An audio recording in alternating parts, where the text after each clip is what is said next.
The day everyone received the same text message. At exactly 8 o'clock on a quiet Tuesday morning, every phone in the town vibrated at the same time. Students paused in their classrooms. Doctors looked away from their patients. Shop owners stopped serving customers. Even police officers reached for their phones. Everyone had received the exact same text message. It read, "Before midnight today, someone in this town will kill an innocent person. You still have time to stop it." There was no phone number, no name, no link, no way to reply. At first, people laughed it off. "It has to be a prank," one man said. But within minutes, screenshots of the message flooded social media. Local radio stations interrupted their programs.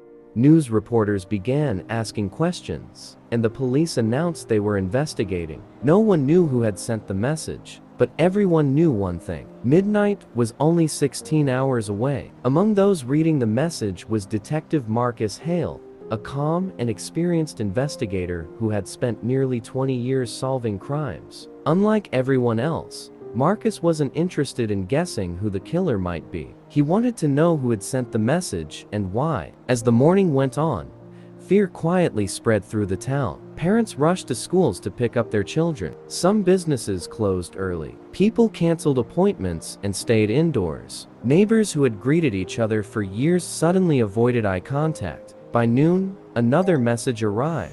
Every phone vibrated again. This time, the message was even shorter. "The innocent person has already met the killer today." The town erupted into panic. People replayed every conversation they'd had since morning. Who had they met? Who had smiled at them? Who had looked nervous? Suspicion spread faster than the truth. A young mechanic was reported because he had argued with a customer the day before. A school janitor was questioned simply because someone thought he looked strange. A woman running through the market to catch a bus was accused of trying to escape. The police were overwhelmed. Marcus watched it all unfold. The message hadn't created a killer. It had created fear. His team traced the message through mobile networks, but every lead ended in a dead end. Whoever had sent it knew exactly how to hide their identity. Then Marcus noticed something unusual. Every rumor spreading through town had started online. None had been confirmed, yet people believed them instantly. By evening, friends no longer trusted each other. Families argued. Employees accused their boss. One man even called the police on his own brother because he had been acting too quiet. Marcus stood in the station,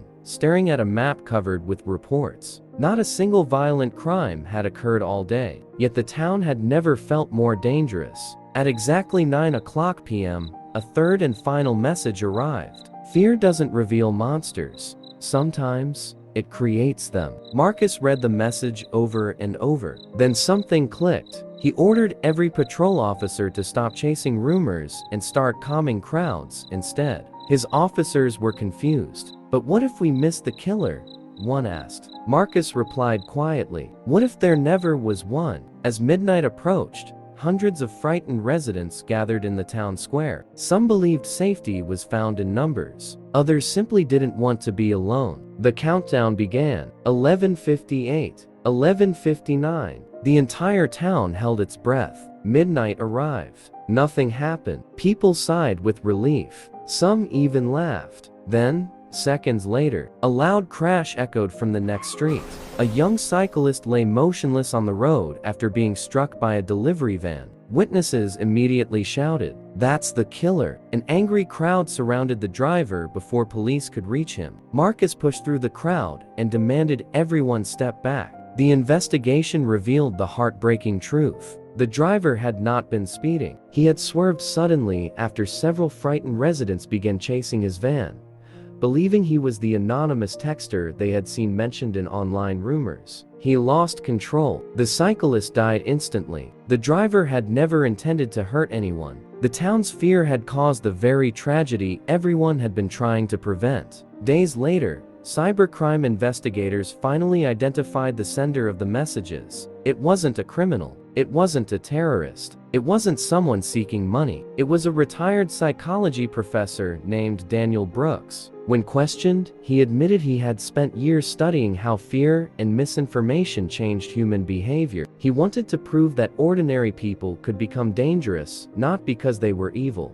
but because they allowed fear to replace reason. He never instructed anyone to commit violence. He never named a suspect. He simply planted one terrifying idea and watched people do the rest. The professor was arrested and later stood before a judge. When asked why he had done it, he answered calmly, "I wanted to know whether people would trust the truth or their fears." The courtroom fell silent because everyone already knew the answer. One anonymous text message had divided friends, destroyed trust, and cost an innocent young man his life. Not because the message was powerful, but because people chose to believe fear before they believed facts. Remember this. Sometimes the most dangerous weapon in the world isn't a gun or a knife. It's a lie that people are too afraid to question.